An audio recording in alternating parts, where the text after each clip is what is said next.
Hi, this is Daniela Wolf with Bestie Life, the podcast, and this is your community to support you through the little and not so little events that make up your day-to-day life. From the I've got this moments to the I just can't moments. We are here to empower all women to find and develop the skills they need to find peace, balance, and the bliss in their busy. Through solo episodes as well as interviews with amazing women who share their journey and their story and how it works for you. I hope you find the inspirations to make you laugh, think, as well as maybe rethink what you thought you knew, and connect as we realize that we are all living similar ups and downs and don't have to do it alone. So excited for you to hear this episode, and thanks so much for joining me today.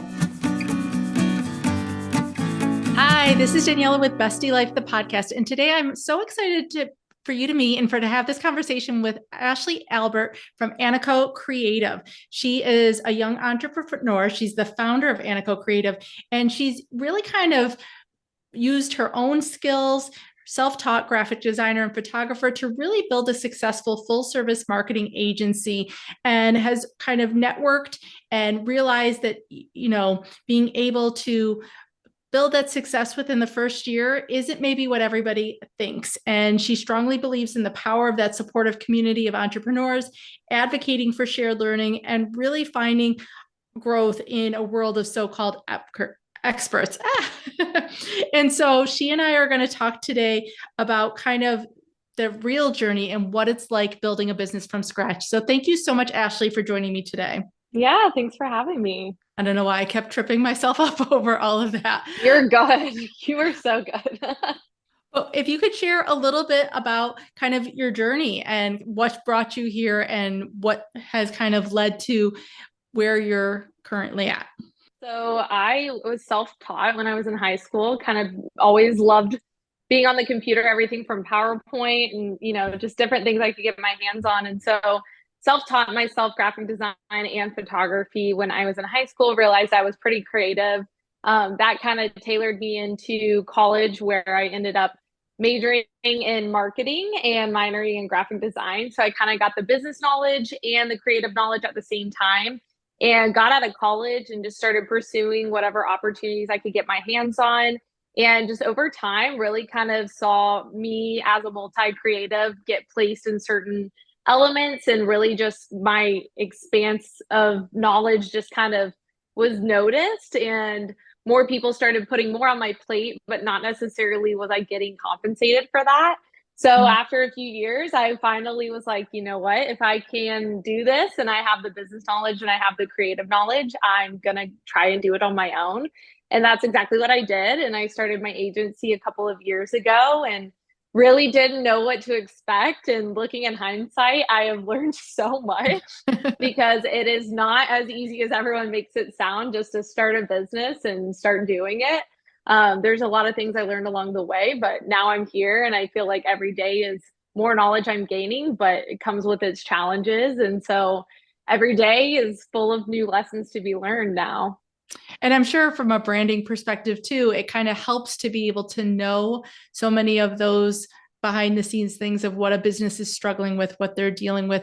Because like you said, on social media, people put their personal life in their best life, but I think that a lot of businesses do that as well. I made 5K in my first month, 6 figures in the first year, and all these big grandiose kind of things without sharing just all the work and struggle and things that go on, that it's not just I show up on social media, I do a couple of fun posts and dance around to a reel and I'm making millions.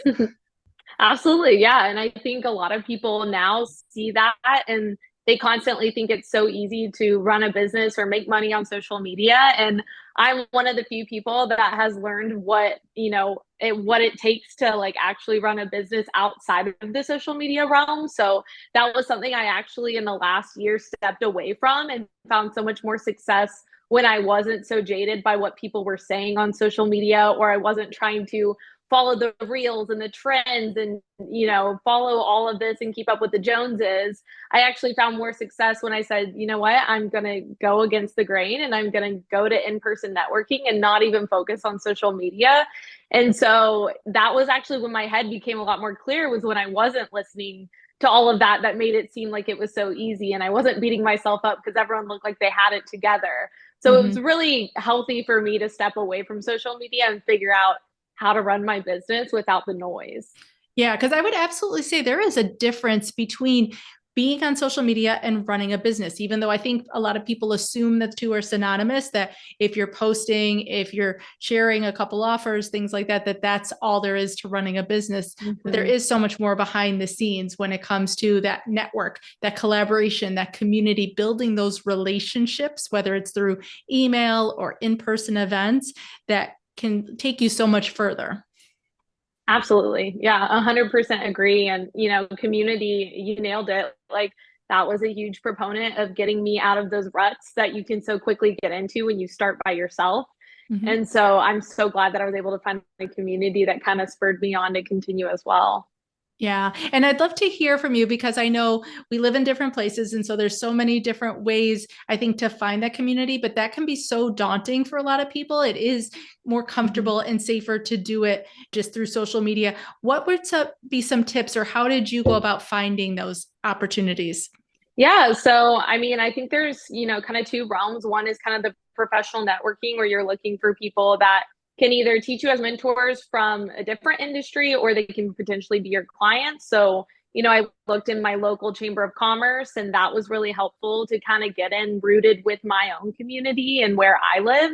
And then there's also just kind of looking online. And, if you do kind of look around, whether it's website or social media, you tend to find industries that have people that are building communities, and community growth is so big right now that thankfully with technology they've made it easier to connect with people all over the world. So I happen to find a community called More Creative Academy. It's all business owners with creative mindsets just like mine, and I'm friends with people all across the United States now. Even just today we had just we call it like our co-working call, because sometimes it gets lonely to work in our houses by ourselves. So all six of us hop on and we just work. And then if we need help or we need a second opinion, we just ask each other. And that's something that a year ago I wouldn't have had. And I probably would have doubted myself a lot more without, just some friendships and some community kind of saying, no, like you're on track, like you're doing great. Like that's, keep doing that, or hey, change that, so it's been really helpful to look at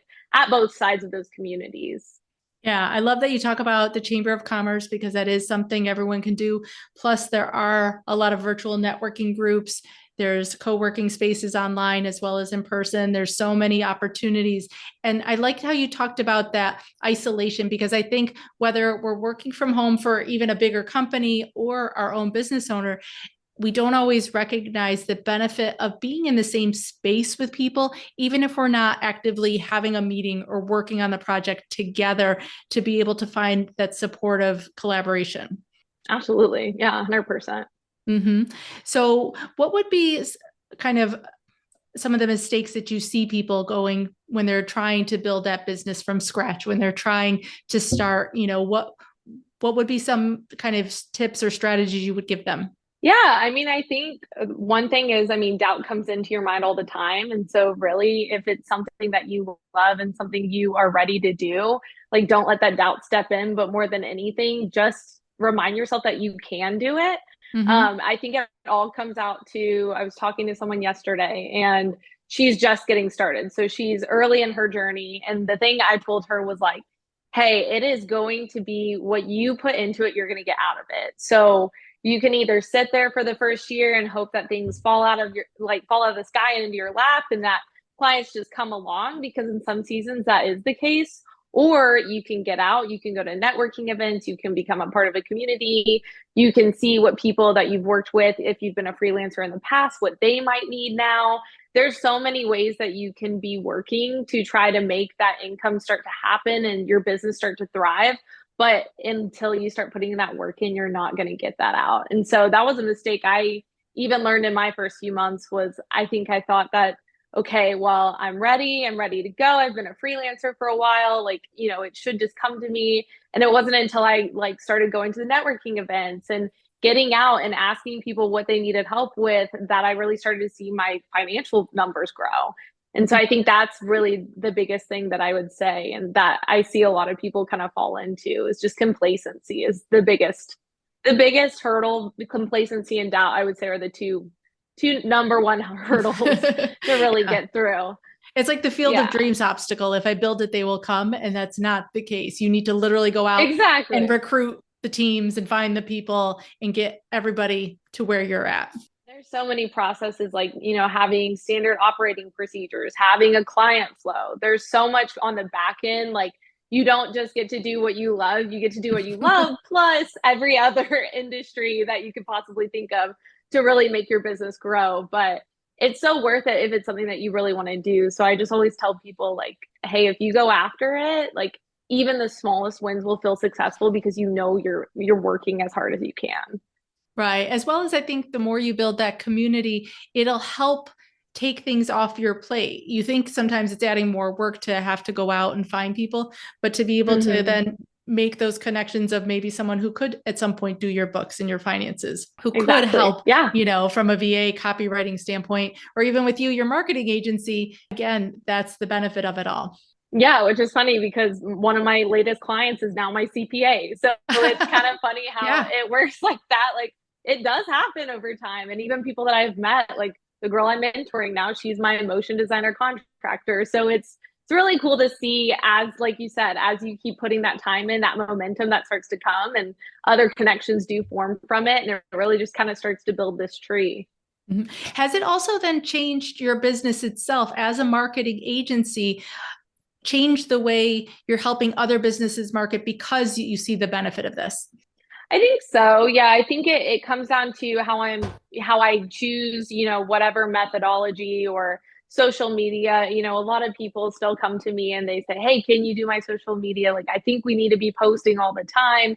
But if they're a business that doesn't necessarily, maybe they're more service based, I kind of remind them that, like, hey, like, if you put all your eggs in that basket and that's the only way you think that that's going to work, that's fine. I'm not going to, sway you another way, but I do want to remind you that there are so many other methods of marketing that we specifically do that we could be working on that might actually generate more towards whatever their target market is. Because that's kind of the end goal, is looking at, okay, who is your target market? Are they on social media, or are they somewhere else? Are they looking at flyers instead? And Mhm. because if so, then that might be the way to go. Yeah. So if someone's listening right now and thinking of, with their own business or thinking about a business or just in general, how they put themselves out there and all they know is social media, what would be some other outlets that you might suggest that people don't even realize they don't know about? Like flyers, you said was one, right? Yeah, I mean, there's so many things. I think looking at your community and taking a look and seeing what events are happening that could potentially coincide with your industry. A lot of towns always have, conventions or events, or they're not super far from where you live. Looking into those and seeing if you can buy a booth. Because I'm a firm believer that whether it's the chamber meetings that you could be going to, or going and getting a booth at an event, or going to a convention that's based around your industry, the more that you build those connections face to face, the more valuable they end up being, because you're explaining what your passion is, who you are, what you do, as opposed to one Instagram post that people are going to scroll past because they didn't have time to read it or it didn't catch their attention. So I Mhm. think those are a lot of other ways that people can be pursuing better methods for their business. Yeah, because I think we get so caught up in creating the content and the graphics and all those kind of things. But when it comes to somebody's thinking of something for an event or someone they're going to buy from, they're going to remember a person. They're going to remember, they always say people don't remember what you know, they remember how you made them feel. And you're not going to make them feel Exactly. anything on social media necessarily the same way you would in person. Exactly. Yep, that is exactly so true. Are there ways you think though on social media you can still create that? I think absolutely. Yeah. I think a lot of it just comes to, when it comes to social media, showing up and being transparent. I think hearing people's stories and seeing their transparency as humans and just natural talks is more gravitating for a lot of people than seeing the reels with the fun tunes and they're following the trend, because everyone gets into that flow and follows that trend. So that's not memorable as opposed to someone who tells their story and who they are and what it is that they're passionate about, and really get someone else on board with their passion so that they have the same understanding. Mm-hmm. So as a solopreneur, though, as a business owner, burnout is something that I talk about passionately because I think we assume it always comes from things we don't like, but it can come from the things we love, like our businesses, like Mm-hmm. our kids, like a relationship. And so how do you kind of maintain that balance so that you're not stressing yourself out, so that this is something you can stay in for the long term? Yeah, that's a great question. I think pretty much everyone, when they first start a business, hits that burnout and they hit it so fast and so hard. And that's exactly what happened to me. I wish it wasn't, but that's exactly what happened to me. And so I quickly learned, like, hey, if I want this for the long haul and I don't want, this short spur of a business, then I need to be taking care of my health. I need to be taking care of my time off. And so I've gotten better about having more of an 8 to 10 hour day in my nine to seven, 9 to 5, as much as I can with my clients, and a lot of them respect that because they're on a 9 to 5. And so just making sure that I'm keeping up with my deadlines, but I'm giving myself that time to recharge at the end of the day. That's something I quickly had to learn. And something that I learned too is just, hey, like, give yourselves the weekends off. You don't have to work all the time on the weekends, and make sure you're doing something that brings you joy. That's something that I always try to tell people is, like, if you're burnt out, go do something that makes you happy. Like, find something that's not work that makes you happy that you can go do, because it really will just give you a sense of relief, a sense of breath, and then you can take that pause and then go back into it even stronger, because burnout people never do good work. Yeah. Burnout people are too tired to do their work. So having that recharge, I think, is so important to really deliver great quality to any of your customers or clients. Well, and especially as a creative too, probably taking that step back or doing other activities helps spur your creativity in such a stronger way as well.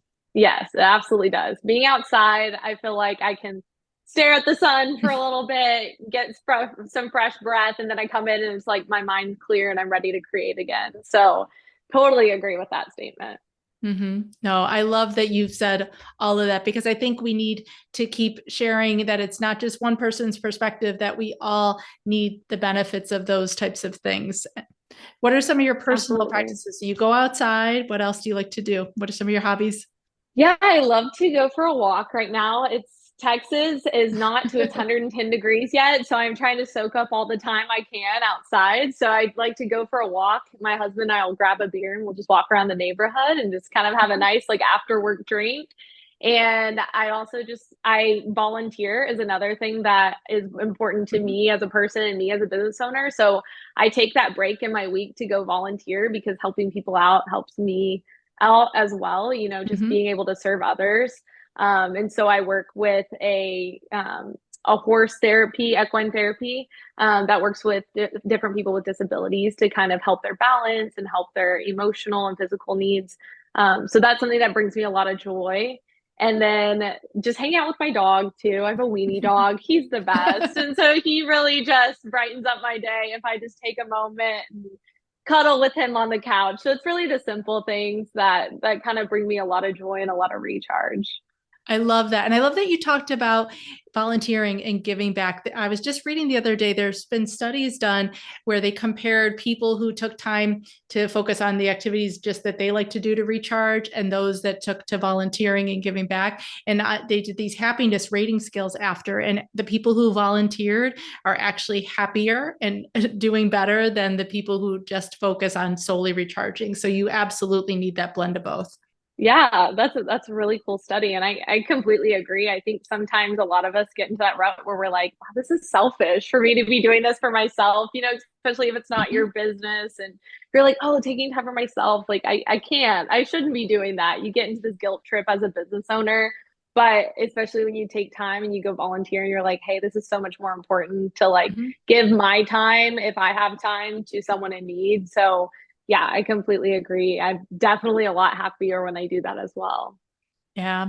The other part of self-care that I don't think gets talked about enough is gratitude, as far as the benefits of focusing on what goes well. I think we can have a great day and have one negative comment, one thing that didn't go right, and that's what we're going to focus Mhm. on. And so to be able to focus on that gratitude, focus on the things that bring us joy and make us smile is such a big part of our self-care. And so what would you say are the top like 2 to 3 things that you're grateful for? Yeah, and I love that you said that because something that I actually started doing a few weeks ago was at the end of the day, I'd write down 3 things I thought I did really well Mhm. because I am such a negative Nancy. I am a pessimist through and through, which is very hard as a business owner.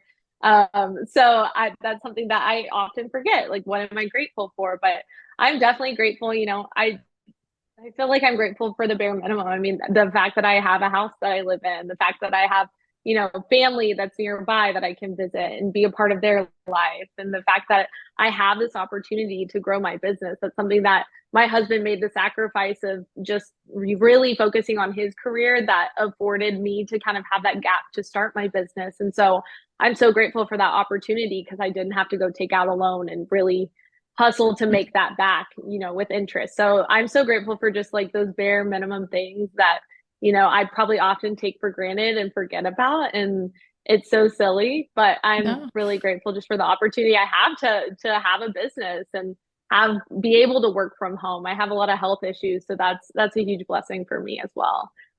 No, I love all of that. And even though we didn't focus too much on the marketing business, you have a marketing business. You can help other business owners grow their brand and their business. So, how can they find you, Ashley, and how could they work with you? Yeah, so anyone can find me. It's ANACO, ANACOcreative.com. So they can either find me on the website or on Instagram, ANACO Creative. So ANACO Creative is my brand, and they're more than welcome to reach out. And I'd love to have a conversation with anyone that would like to reach out, whether it's to have work with me or whether it's just to ask about being a business owner. I love talking with people about starting businesses and freelancers that are just in the grind because when you can relate to someone, it's so helpful. And so, yeah, so that's how they Yep. can find me. So, if you're looking for someone to network with, Ashley can be your first connection. Yes, yes, happy to. So, all of Ashley's links will be live in the show note below. So, thank you so much, Ashley, for joining us today. Yeah, thank you for having me. So much again for joining me today. I hope you enjoyed this episode. Please let me know any questions or comments that you have. Also, if you can please leave an Apple 5-star review so that this episode can be shared with more women. There's 2 quotes that I love. Alone we may be strong, but together we are stronger, as well as when women support each other, incredible things happen. So let's be stronger and incredible together, as well as maybe just have some fun along the way. Thanks so much and talk to you soon. Bye.